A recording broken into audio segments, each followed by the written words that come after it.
Okay, Jackie, whenever you're ready. Thank you very much, Lauren. Good evening, everyone. My name is Jackie Belf-Becker, and I am the chair of the Board of Selectmen. I am so pleased to be here tonight to help facilitate tonight's program, Joseph and Lucretia Brown, The Real Story.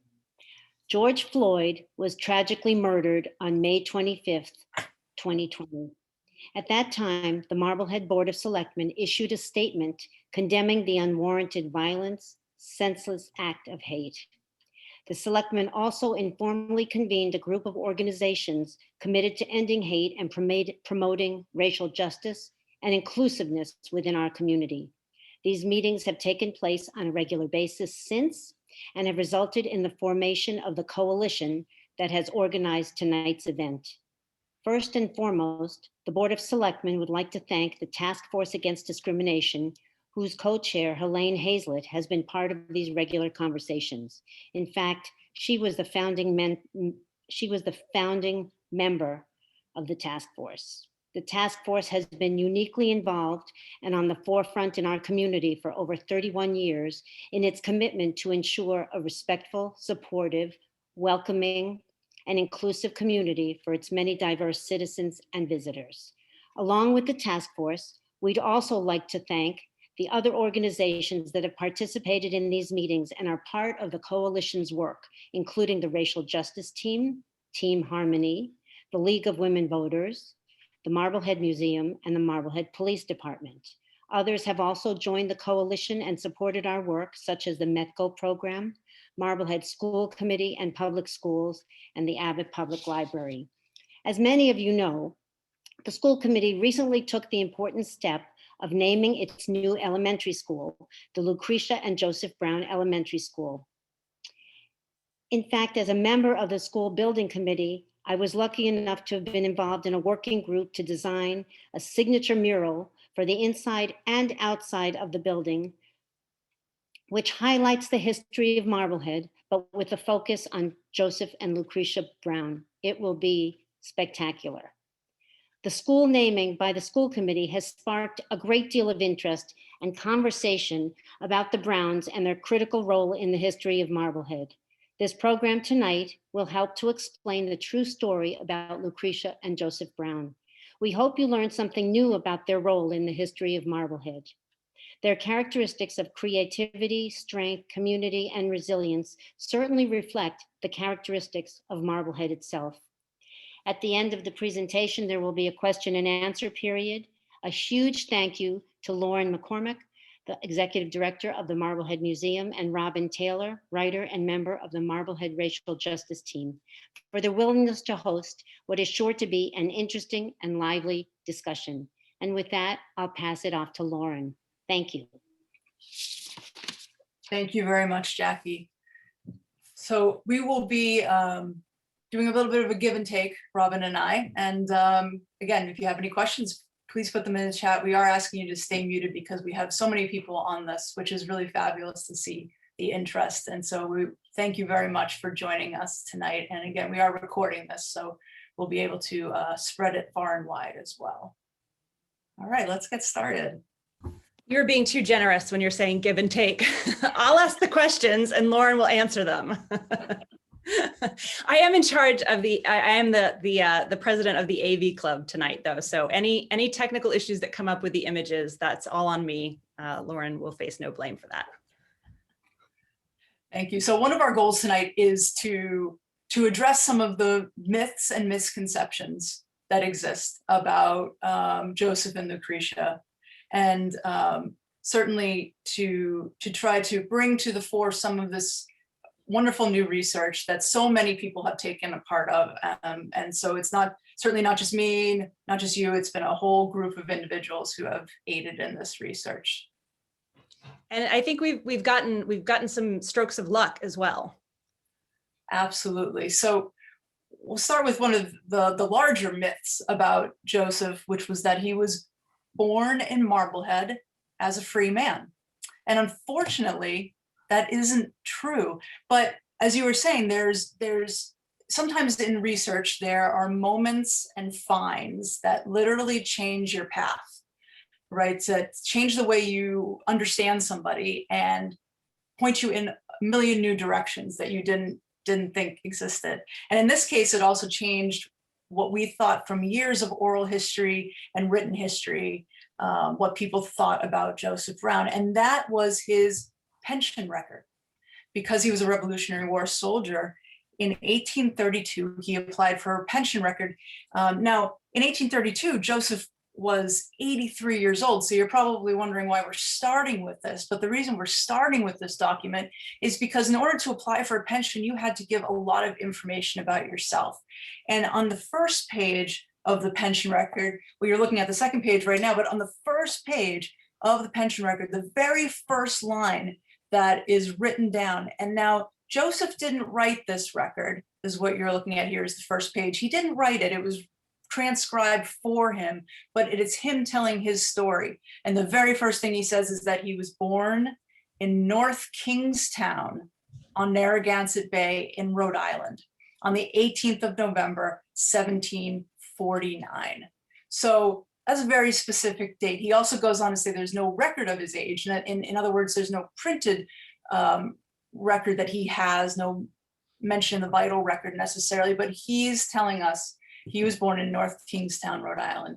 Now, what's interesting is that another piece about Joseph's parentage that comes down to us that's repeated by Samuel Rhodes and others is that one of his parents, and it's usually said that it was his father, was a so-called Gayhead Indian, which was part of the Aquino Wampanoag community on Martha's Vineyard. Now, if you can sort of picture in your mind, kind of on a map, Martha's Vineyard and Rhode Island, believe it or not, so you can almost draw a horizontal line between Martha's Vineyard, where supposedly his father was from, and North Kingstown, Rhode Island. So it actually makes a lot of sense with that knowledge.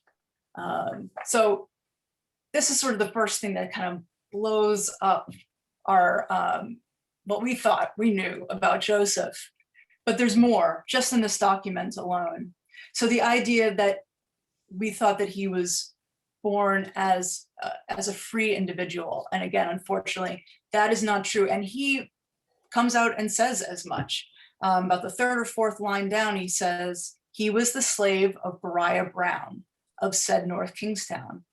So Beriah Brown II was the sheriff of Washington County in Rhode Island. Now, we don't know exactly what Joseph did for Beriah's family, what his job was, but this is the house that he Joseph most likely lived and or worked in, or at least spent some time in, because this is Beriah Brown's house, originally in North Kingstown, Rhode Island. But it's been moved since, and it's now owned by the Newport Restoration Foundation. So you can actually visit it. So hopefully when the pandemic is over, I'm excited to go down and walk the same floors and boards that Joseph did. Road trip to Rhode Island. Road trip. Although Marbleheaders will be going to Rhode Island. So some of another myth about Joseph that you've probably heard, and a lot of people on this call have probably heard, right, is that that he was a Revolutionary War soldier, which is correct, but that he served in a Marblehead regiment. And this is a completely understandable myth for a number of reasons. So he was very proud of his Revolutionary War service, Joseph was. And often when we refer to him, we talk about his, he is talked about as a Revolutionary War soldier, as a veteran. But the other thing is that there was a white man living in Marblehead at the same time who was a Revolutionary War soldier in Marblehead. And what was his name? Oh, Joseph Brown. Yeah, that was an important piece of information. So there was a white man named Joseph Brown in Marblehead who served during the war. So there you go. That's part of where this, misinformation comes from. And I think just over time, the two got conflated, which is completely understandable. So now that we know where Joseph Brown says himself that he came from, even though he didn't write the words himself, they were kind of dictated to someone else who was able to write them down. What do we know about his early years? Do we know anything at all about his parents beyond the fact that he shares that his father was of Native ancestry? Right, that's right, which is something that is, again, it's oral history that his father was of Native ancestry, and more research certainly needs to be done. The sad part is at this point in time, we don't know a lot more about his early years, and the Beriah Brown papers are in the Rhode Island Historical Society, and I did ask for them to look through them for me because especially during COVID, I wasn't able to go down there. So far, they haven't been able to find mention of Joseph or figure out who his parents may have been.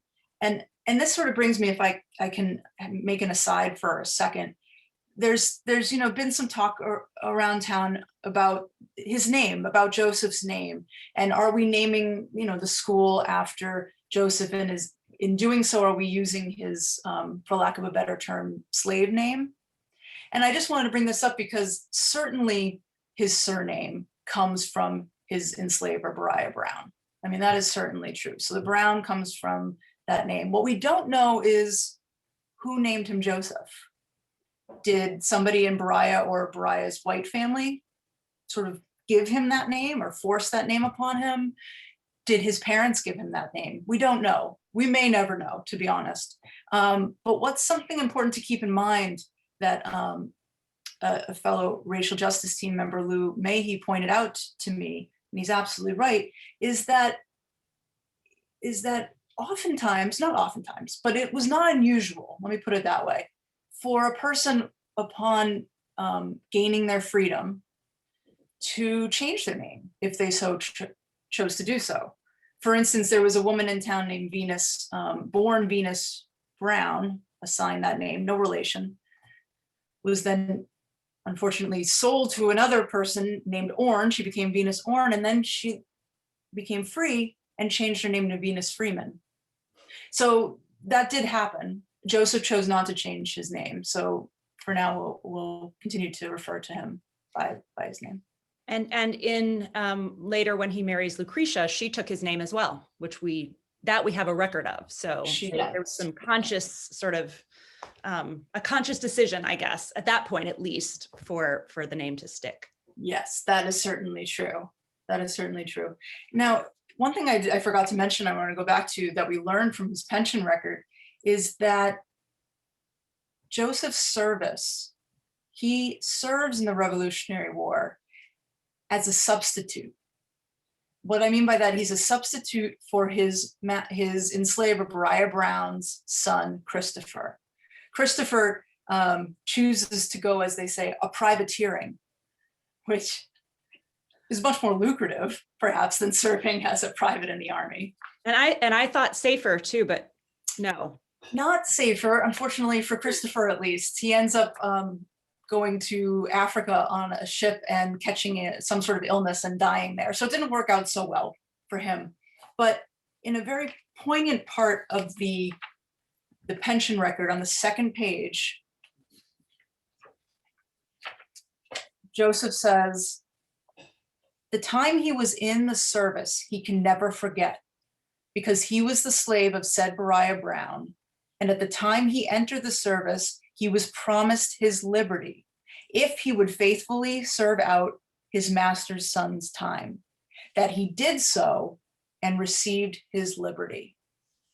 So that's how Joseph gains his freedom, by serving out his master's time as a substitute. So then the question becomes, how does this man from North Kingstown, Rhode Island, end up in Marblehead? Right, so this is another sort of situation where we find a document and it kind of changes a bit of what we know. So the Marblehead Historical Commission has this great list, almost like a census of, as it's said on the list, of Africans in 1788 in Marblehead. And we're going to try to bring up the list for you. And what's great about it, here it is. And I apologize, it's not a great scan. The Historical Commission hasn't been able to get back in to their archives in Abbot Hall and rescan it for me. But if you look 3 down from the top, we have Joseph Brown's name. So here he is. So the war ends in 1783, and somehow between, you know, the early 1780s, 1788, he shows up in Marblehead. Now, the next column in this list is whether or not he has a wife, which he doesn't. So Lucretia's not in the picture yet, at least they're not married yet. He doesn't have any children, and you can follow Robin's arrow on the screen. Now, the next 2 columns are fascinating.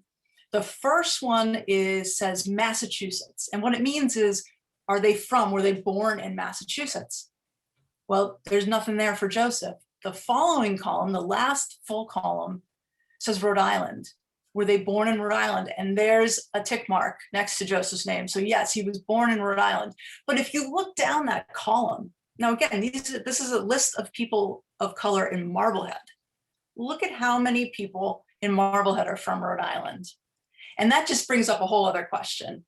How did this happen? I mean, there's a lot of theories, and we don't really have time to go into all of them right now, but it's kind of fascinating, right? There's this connection between that area, North Kingstown of Rhode Island, and Marblehead. And somehow, whether it's people are serving together in the war, or maybe one person ends up in Marblehead and visits family or whatever back in Rhode Island, and they say, hey, this is town in Marblehead, it's a good place to go. And all of a sudden you get a lot of people there. So more research should be done on that. But I just think that that's a really fascinating document.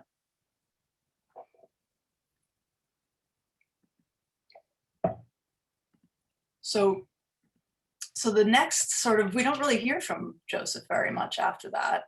We know at that point, that was in 1788? Yes. So we know at that point he's not married. He's living here. He's been here for some time. Where does he pop back up? He pops back up in 1793 when he purchases a piece of property that you're probably all going to be familiar with, those of you who spent time in Marblehead, which is most people on the call, and that is what we now know as the tavern, as so-called Black Joe's Tavern on Gingerbread Hill that you see in this picture here. Now, in 1793, he only purchases half of the tavern, and in fact, he doesn't purchase it outright. He takes a mortgage out, basically. The owner basically mortgages the property to him, and he spends 31 pounds and some odd shillings on the property for the northeasterly half of the property only, which is not an unusual thing to do to purchase and live in half of a property. That's not entirely unusual. And then this is whether or not he was operating as a tavern yet. Now you can see the deed here. This is the tavern, a portion of the tavern deed that spells out the property, which is the northeasterly end of a dwelling house with the land under the same and there too adjoining with a barn thereon standing. Lots of legalese it's normal for deeds of that time. So he's got a piece of property. In this deed, he's referred to as a laborer. So we don't know that he had any particular artisan skill. There's no proof of that, but you could certainly, as a laborer, you certainly could have plenty to do in Marblehead, either on the docks or in the town in general. You know, it is relatively unusual for a person of color to own property in the early Republic. It's pretty impressive, in fact. Not everybody owned property, no matter what their background. So this is a fuller picture of the deed that you're seeing now. So it is. We wonder, was he just really frugal or good at saving? Was he able to take some of the money he earned as a soldier if he did indeed receive pay for his service? And sort of, you're getting food and lodging and clothing from the army. Maybe you're able to save some money and then over the course of the number of years build up a little bit more and purchase property. So it's a very impressive feat that he was able to purchase half this house. And I have to ask the question because I've walked past this a number of times, but the sign clearly says Black Joe's Tavern 1691. And 1691 is not when he bought the property and opened the tavern. Right. What's the significance? Absolutely. Yeah, right. So 1691 is most likely the year it was built, or at least the original portion of the building was built. But you're right. So he does not purchase a portion of the property until 1793. And then this is when we finally get to see Lucretia in all of this, because she's actually about 24 odd years younger than Joseph. So she doesn't appear on the scene right away, but she has her own myths and mythologies around her. So do we know where she was born and where she grew up? We do, and it's not where we thought it was. So if you read Samuel Rhodes' History and Traditions of Marblehead, he says Lucretia Thomas was her maiden name. Lucretia Thomas was born to parents who had been enslaved by Commodore Samuel Tucker, the Revolutionary War hero. And another sort of story that has gone around town is that he, through the course of the revolution and the patriotic cause and seeing and talking about independence so much, he gets this sort of zeal about him and he frees Lucretia's parents. Except that the part that doesn't work about that story is that the war starts in 1775 and Lucretia's born in 1773 to parents who are free. So let's put that aside. A good story. It's Not a good story. story, but a good story. It's a good story. But the whole idea of Samuel Tucker, when I started looking into that, I was having trouble finding anything to support that somehow Lucretia's parents had been enslaved to Samuel Tucker or lived in his household. And I don't even remember what I was doing or why, but for some reason, I was looking at vital records from other towns nearby, hoping. I think I was just hoping that I would find her parents somewhere. And lo and behold, in the printed vital records from Lynn, Massachusetts, so one of our neighbors, Lynn, Massachusetts, there are her parents. So, well, let's break this down a little bit, but what's going on here? So Peter Thomas, that's Lucretia's father. In the record, he's quoted as being a free Negro man, a stranger, now resident, as he says, at Colonel Jacob Fowle. So what does all that mean? So he's a free person, a stranger. Now what that means in this time period basically is that he wasn't born there. He was not from Lynn. But as it says, he was now at this point, and this is 1771, he was a resident at Colonel Jacob Fowle's. And that name might ring a bell for people on this call, because Colonel Jacob Fowle is a name you see around town. His house is in the historic downtown Marblehead area. Here's a lovely painting of the gentleman himself. He was one of the codfish aristocracy. He ran around with King Hooper and Jeremiah Lee and all sorts.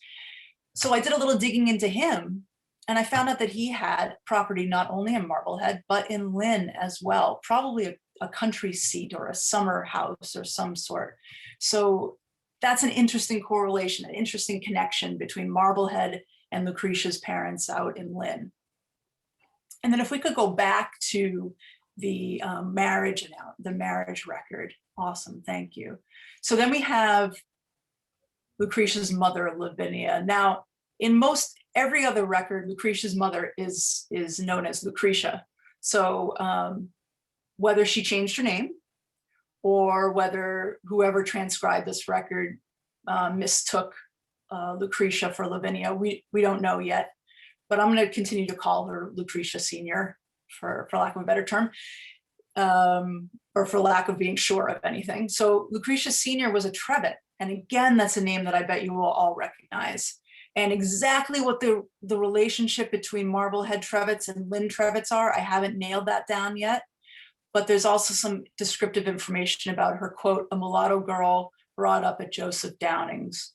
So just a wealth of information right here in this one record. And this is their marriage. So this is Lucretia's parents, Peter and Lucretia Thomas, are married January 17th, 1771. Now, Lucretia was perhaps the firstborn, but not an only child. There were 5 daughters that we know of. And when I started just looking into the siblings a little bit, when they have interesting stories in themselves that we don't have time to get into at all, but hopefully in the future we'll have time for that. When you look at them, at a couple of her siblings, at their vital records, specifically their death records. In death records at the time, and you're seeing a portion of one here, it has the name of the person who died, the date, what they died from, and where they're from, who their parents are. And here you see Peter and Lucretia Thomas, that's Lucretia's parents, and where their parents are from. And this just blew me away. Peter was from Jamaica. So he wasn't, as I said, he wasn't from Lynn. He was a stranger to Lynn. He was from Jamaica originally, that's just fabulous information to have. And we don't know as of yet whether he came here as a free person or as an enslaved person who became free. We know at some point he had become free, but we don't know the details of that. That's something else that we need to dig into. You are absolutely correct about that. We don't know. We don't know. So, but what it basically means is that at some point, not Peter, but Peter's parents, grandparents, great-grandparents were probably captured in Africa, brought to the West Indies, to Jamaica, to serve on the plantations as enslaved individuals.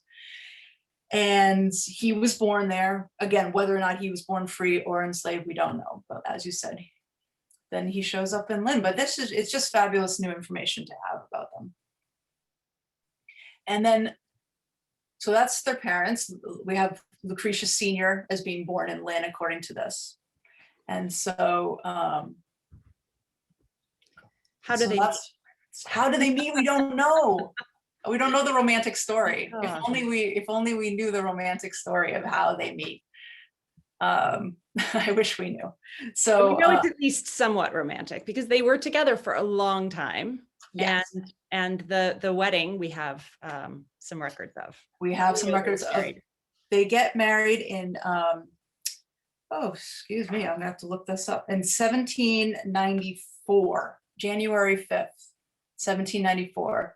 They get married, and you can see we have the actual ledger from the Second Congregational Church, which is now the Unitarian Universalist Church, the one on Mugford Street. And here's the record, January 5th, Joseph Brown and Lucretia Thomas, and the amount of money that they had to pay for the marriage. And that's pounds, shillings, and pence. So for 6 shillings, they had to pay to be married at the Second Congregational Church. I only wish that the Second Congregational Church on Mugford Street were the original, because then you could literally walk into the same building that they got married in. Yeah, but I can imagine. And there was a record too you mentioned about who was the officiant of their wedding. Yes, actually, and later in life, Lucretia talks about her marriage, and she mentions that Reverend Isaac Story officiated at their wedding, which is just, again, another fabulous tidbit of information that we're learning about them. A couple years later, so now they're married, and here's the printed version of their marriage record. A couple of years later, in 1796, Joseph purchases the other half of the tavern. And so now he owns the entire property. So he owns the northeasterly half and the other side as well. So it's sort of at this point that they become tavern keepers. And I wanted to take a minute and talk about what that meant. What does it mean to be a tavern keeper? Because I know that there's some concern about, again, were we naming a school after people who kept taverns? Or was that just, a rowdy place and people were drinking? And, people probably think of Johnny Depp in Pirates of the Caribbean going to the tavern and in the Caribbean and how crazy that is. But, I think it's important to know that taverns at this period in time, first of all, you had to be licensed to keep a tavern. Not anybody could open a tavern. That you were supposed to be licensed, and prove that you were an upstanding citizen that was going to obey the law, the rules, and keep everybody in line. And the Board of Selectmen would be responsible in each town for giving you a tavern license. And hopefully after the pandemic, when Abbot Hall reopens and we can all be in close quarters again. We'll be able to go through the tavern licenses. Hopefully the records are still available, and we'll be able to find either Joseph or Lucretia, because it was not unheard of for a female to operate a tavern in the time period, especially a widowed female, more likely a widowed female, but certainly could have been either of them. So taverns were also a place where the community could come together for meetings to discuss politics. It was a place to socialize. So yes, alcohol was served for sure. There's no doubt about that. But also food and other activities took place. And it spoke to the fact that they were well regarded enough in town that someone was willing to offer them a license and let them keep it. It ran for a long time. Absolutely. As far as we know, Lucretia kept the tavern open and until her death later in life. So it kind of, go ahead, Robin, what were you gonna say? Oh, no, I want to get to the description of the tavern and the things that that we know about what Lucretia and Joseph looked like, and what kind of people they were, and what the tavern was like, what the atmosphere was like. Absolutely. So what we know about the tavern, what we know about most of what we know about Lucretia and Joseph really comes from people's reminiscences in the late 19th century about them. And they center around the tavern and visiting the tavern and being there with them. And it really is sort of eye-opening to how the townspeople viewed Joseph and Lucretia. Now, a lot of the reminiscences, and these were mostly published in the newspaper, and we'll talk about a few of them. And here's an example of one, which is, it's hard to see on the screen, I know, but you can see them on our website, and you can also search the Marblehead Messenger on the library's website. But a lot of these reminiscences center around what's called election week. And it's not something that we really have anymore. It was the last week in May. And there's a couple things going on during election week. One is that there is actually an election of the general court in Boston, and sometimes local elections took place then as well. It was a holiday time. It was a time where kids were off school, people were off work. It was a time for community gatherings.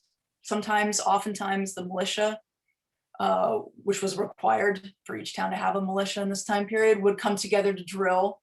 And that was oftentimes followed by a little tippling as well together.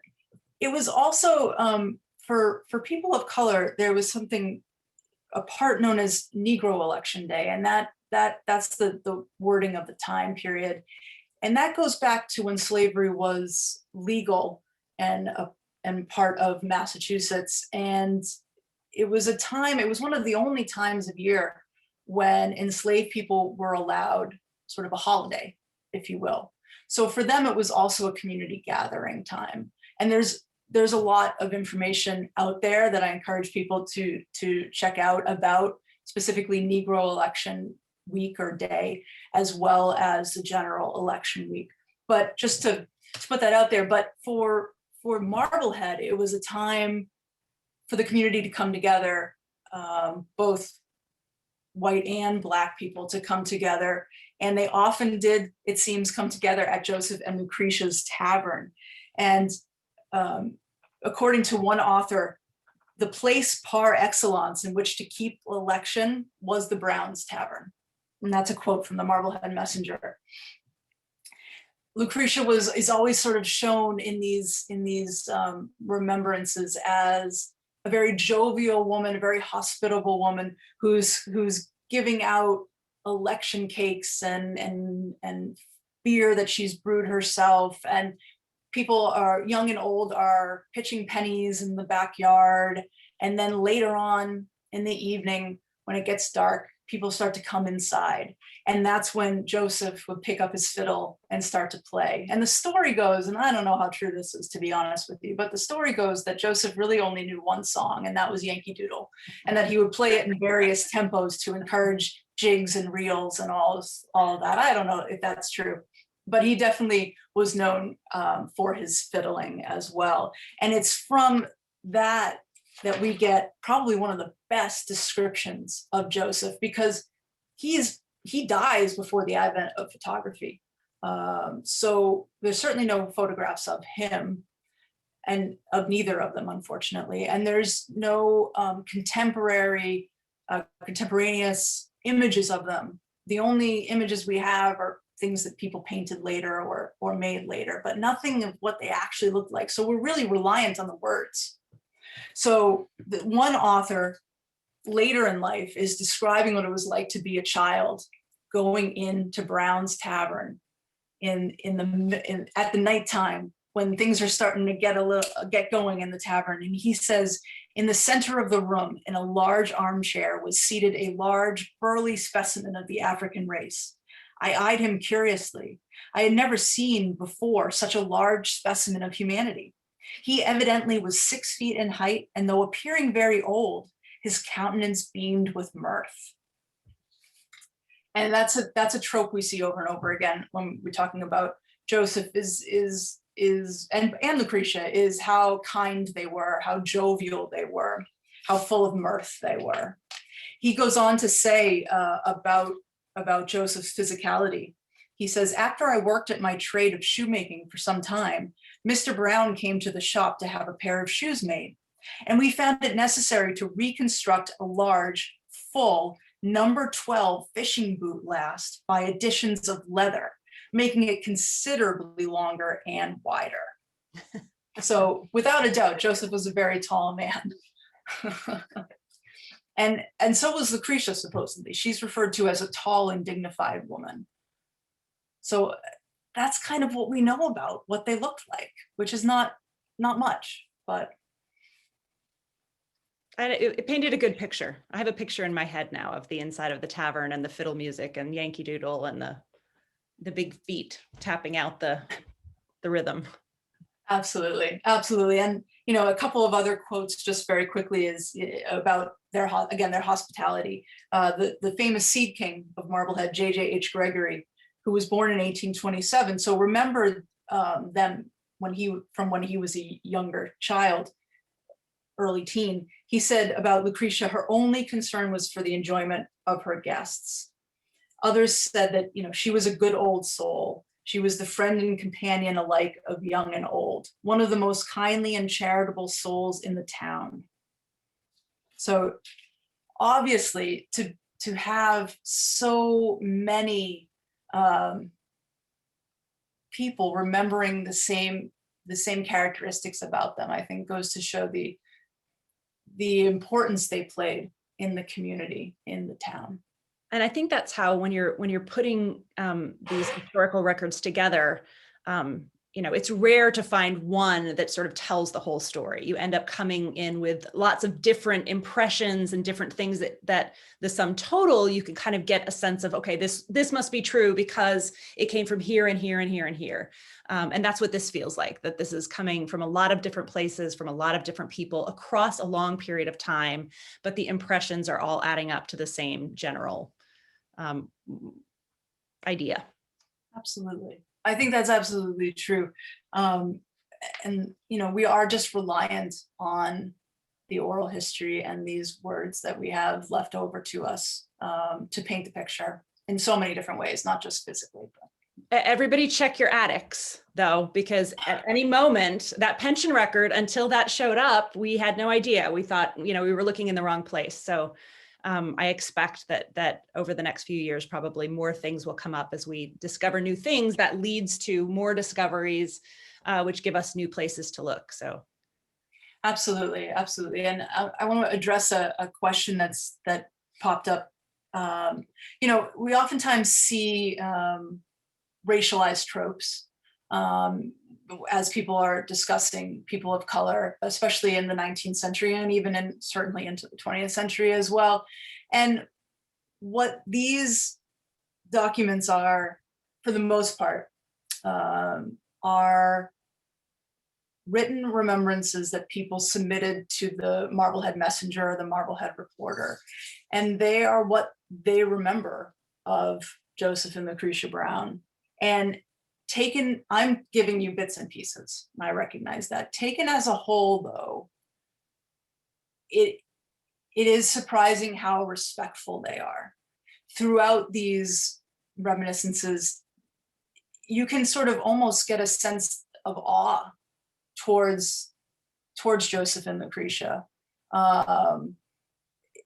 You can get a sense that they are almost like thankful that they are part of the community. I'm not explaining myself well, but I would encourage people to look at the originals that we will be posting on the Marblehead Museum website. There are parts, but we will be posting the entire articles so people can peruse and really get a sense of what people are saying and what these two meant to the town, for sure. And to go back to what you said early on about why so many people from so many of the people of African descent on that list of Marbleheaders in 1788 were from Rhode Island. That you're a historian, so you can't speculate, but I'm a storyteller, so I can do whatever I want. I like the idea that somebody came here, maybe it was Joseph Brown, maybe it was someone else on that list, and had a good experience, found the town to be welcoming and fair and respectful, at least by the standards of the day. And perhaps word got out, and that was the reason why there was such a group of people. Perhaps, and maybe someday we will find documentation one way or the other, or it's murky, it's a gray area. It's not always black and white, for sure. So we definitely want to be, to interrogate the sources is what we say. Right. To interrogate the sources and make sure that we're not just looking and finding what we want to see, for sure. Now, we're sort of running out of time, and there's still a little bit more I would like to share with you. So I want to move on. So Joseph passes away in the age of 84 in 1834. And when he does, we're going to hopefully be able to show you this. In a Boston newspaper, the Columbian Sentinel, it's not really an obituary, it's more of a death notice. They didn't really do obituaries very often except for very famous people, but he's actually listed in here in the death notice. And as you can see, it says, Mr. Joseph Brown, he's identified as colored, a revolutionary patriot and highly respected. Now, there were 32 people just on this one issue of the Columbian Sentinel listed in the death notices. And there were a couple people who were people of color, and Joseph Brown was one of them. I do think that it's important that he was included in this way, and we'll see it again with Lucretia as well. Lucretia continues on. She doesn't remarry. As far as we know, they never had biological children, but they did adopt Lucretia's grandniece as their own. Her name was Lucy. And so she had been living with them before Joseph died and afterwards as well. And we hear so much about Joseph, and he is important, but Lucretia's an amazing character in and of herself. And we'd be remiss to not talk about her role, almost her influence after Joseph passes away. Because she quite a bit younger. Say that again? She was quite a bit younger, so she outlived him. They both lived into their 80s, which meant that she was on her own for 20 some odd years. Yes. So that's absolutely true. So she continues on the tavern as far as we know. We believe she does. But she's quite an entrepreneur. So not only does she continue on the tavern, she brews her own beer and sells her own beer. She is very well known in the area, not just the town, but the area for her cooking, for her baking, I should say. So a lot of people comment on, you couldn't have a wedding without Lucretia baking the cake. And she's known to bake really wonderful cakes, lassie cakes, which were a gingerbread type cake. And I think I mentioned the election cakes already. And then she also sold rose water. Now, I think that's kind of coming back into style a little bit from what I see on like Food Network, but rose water was hugely popular food additive and perfume in the 1830s, 40s, 50s. But it took a lot of work. You had to go and pick the rose petals, and you were supposed to do it in the morning when the dew was still on it. And then you had to salt them, store them. And when you had, critical mass, you had to distill them, basically, this whole process of distillation to get the rose water to be able to sell. And she sold vials of rose water, supposedly for 50 cents a vial, which is nothing to sneeze at. When that point in time, you're probably a farm laborer, might be getting $1.50 a day, give or take, for work. So that's not bad. So she was definitely a businesswoman of her own in that time period. And then the last thing I wanted to mention is to talk a little bit about her passing, Lucretia's passing, and then where they're buried. So I think people might find that interesting. So as Robin said, Lucretia lives into her 80s. And then there's a lot more information that we have on the Marblehead Museum's website about Lucretia, but because we're running out of time, I just want to skip ahead to when she passes away. Now, she outlived her husband for 23 years. She is in the 1850 census, living still in the house on what we call Gingerbread Hill. She has renters or boarders that probably help her pay the bills. If you look at the 1850 map of Marblehead, she's there listed, Mrs. Brown, with the house there. And by that point, her adopted daughter, and there she is in the red circle, her adopted daughter, Lucy, has married a man named James Fontaine. Again, an amazing family in and of themselves that deserve research and that are sort of next on the list. And she passes away at their house. They live on Stacy Street, or lived, I should say, on Stacy Street. I believe it's 20 Stacy Street. And when she passes away, Lucretia, if you remember what Joseph Brown's obituary looked like, we'd like to show you what Lucretia Brown's obituary looked like. And I'll read it real quickly to you. In Marblehead, May 21st, at the house of her adopted child, Mrs. James W. Fountain, in a green old age, Mrs. Lucretia Brown, relict of the late Mr. Joseph Brown, 83 years, 8 months. She was a well-known, highly esteemed, and respectable colored lady who was an eminently industrious and useful member of society. She possessed a superior understanding and an affectionate heart, which endeared her to a host of friends, hundreds of whom attended her funeral obsequies, and by whom her departure, late though it be, is sincerely lamented. I think that's pretty impressive. And I think that the impressions that we've gotten from other sources are kind of borne out. It would be hard to, if there truly were hundreds of people at her funeral, that's sort of a noticeable thing that goes beyond just the descriptions of her. And I think it speaks to how well regarded, as it says, she was. I agree. And in papers we have from her and from Joseph, so Joseph's pension record and Lucretia's will, it's interesting the people who attest to their veracity. These are not Joe Schmoes, if you will. It's a terrible way to say it, but these are the preeminent individuals in Marblehead. For Lucretia, for her will, 3 of Marblehead's most prominent citizens, J.J.H. Gregory, his father, James Gregory, his mother, Ruth Gregory, are witnesses to her will. In the case of Joseph's pension, Nathan Bowen and Joshua Prentice are testified, and Reverend Samuel Dana testified to the veracity of Joseph Brown's Revolutionary War service, and he himself as like a human being, like that he is a good person and a trustworthy person. When Lucretia makes her will, she appoints Thomas Boardman, another baker in town, to be the administrator of her will. So these are people that it appears are certainly part of, integrated into the community in very many ways, not just around election week, not just around the tavern necessarily, but in community life.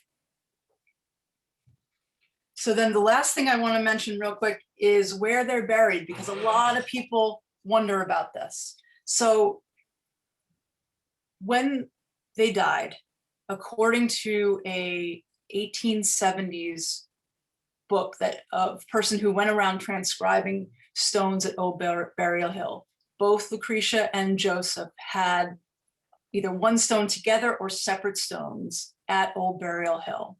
This is a piece out of that book where he Pearly Derby is his name, where he transcribes parts of the stones at Old Burial Hill. Now, we know by the 1930s that the stones at Old Burial Hill are gone because the Marblehead Historical Society, which is now the museum, talks about placing a stone in honor of Joseph at Old Burial Hill. That is not the one that's there currently. We don't know what happened to the 1930 stone, but in 1976, Virginia Gamage and others worked to place this stone to Joseph, which is what you currently see when you go to Old Burial Hill. Down at the bottom in the back by the Glover tomb, you'll see this stone currently.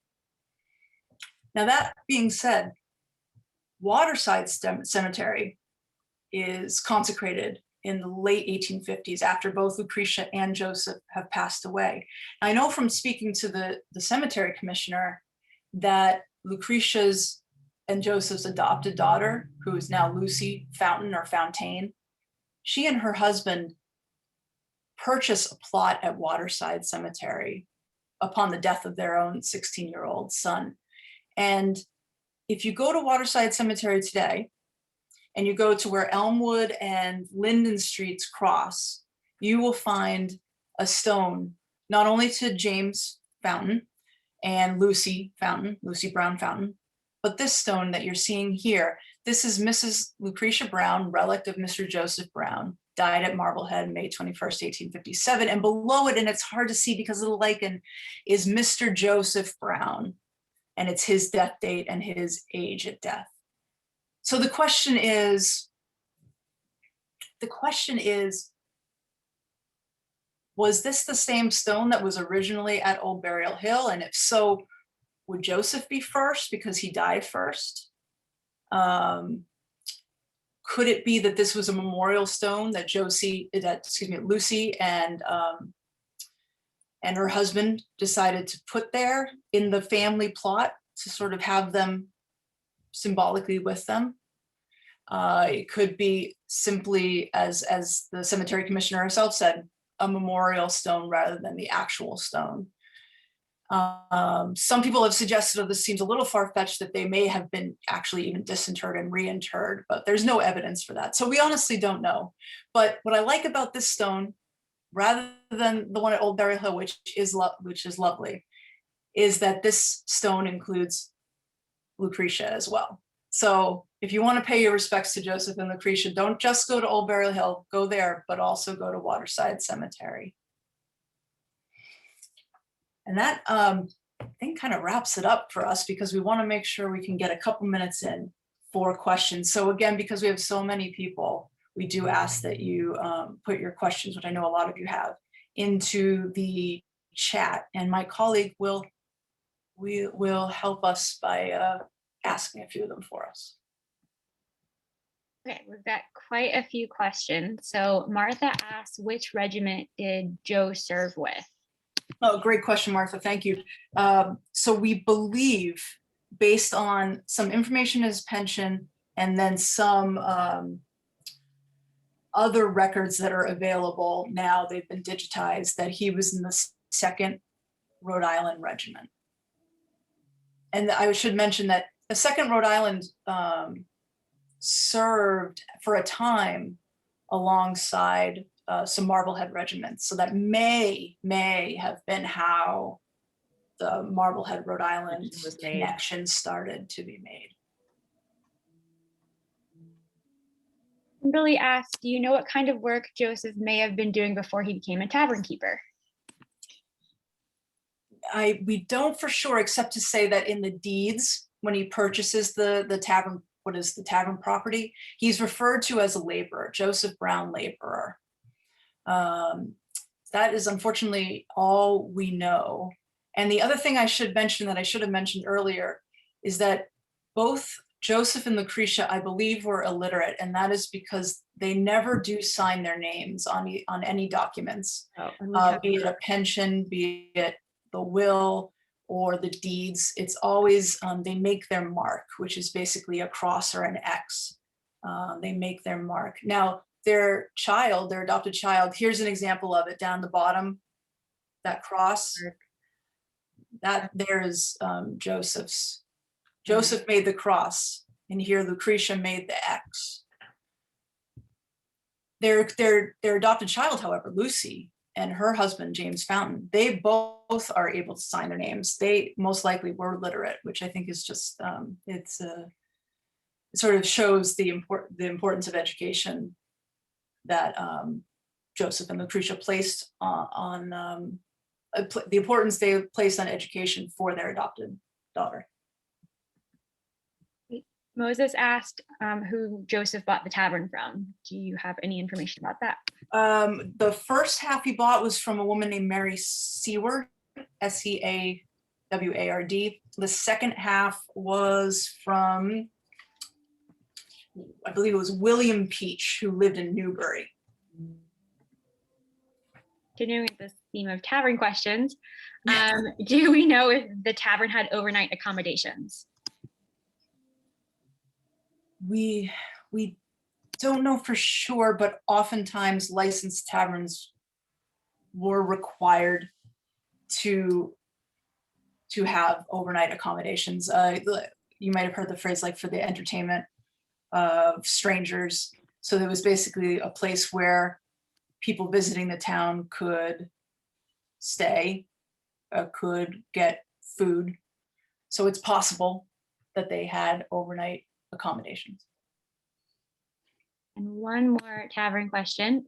Were there other taverns in Marblehead at the time of their tavern? Yes, I don't know how many, to be honest. It's actually an interest of mine to my master's thesis on taverns. So I would like to find out a little bit more. Again, I would love to get a chance to look at the tavern licenses from this time period, from the early 19th century. Hopefully we can do that once the pandemic subsides a bit. We'd love to get in and check that out. But most likely, there were, usually there were probably have a half dozen or so. Joan had a question. Was his pension granted or was it denied? It was granted, in fact. He was granted a pension of about $35 a year, retroactive to the beginning of the Pension Act of 1832. And after he passed away, Lucretia was able to apply for that pension and received a portion of his pension as the widow. She did also apply for a bounty land warrant, which she did not receive because she had married him a little bit too late to receive that. There's more information about that available on the Marblehead Museum website, which I will drop the link in the chat in a second. Cindy asked, do you know the percentage of African Americans in Marblehead at that time? Don't off the top of my head. I will tell you that in 1765, there were 100 people in the 1765 census, which was about 2% of the population. In 1790, from the census from 1790 to 1800 to 1810 and so on, the population did drop, not precipitously. By the late 19th century, there was only, I believe, like 1 or 2 families in town, the Fountains being one of them, not James, but James's brother, Edward. 2 more questions that I could get from the chat. Marcel asked, who is believed to have written Lucretia's obituary? I don't know. Unfortunately, they're not authored. They're not, the author is not identified. So I actually do not know. But it appeared in the Salem Register. And Lori asked, Lucretia's adopted daughter's married name, Fountain, is that any relation to Fountain Park? No, I don't believe so. The Fountains or Fountains, again, a fascinating family. James and Lucy do stay in Marblehead for a little while after Lucretia passes away, then before moving to Salem. But he was a barber, and his brother Edward Fountain or Fountain was also a barber, and he stays in Marblehead for the rest of his life, and actually had a shop in the Lyceum, which is no longer there, but near Market Square, near the old townhouse, and actually took part in a lot of the community events. It's actually it's a fascinating story that we're gonna try to write up for our website pretty soon. We also have the Marblehead Racial Justice Team has been putting together a series of videos, and the first one is on Joseph and Lucretia Brown, and the second one is about some of Marblehead's connections to the Underground Railroad, and a lot of the topics that we've touched on tonight. The Fountain family is coming up.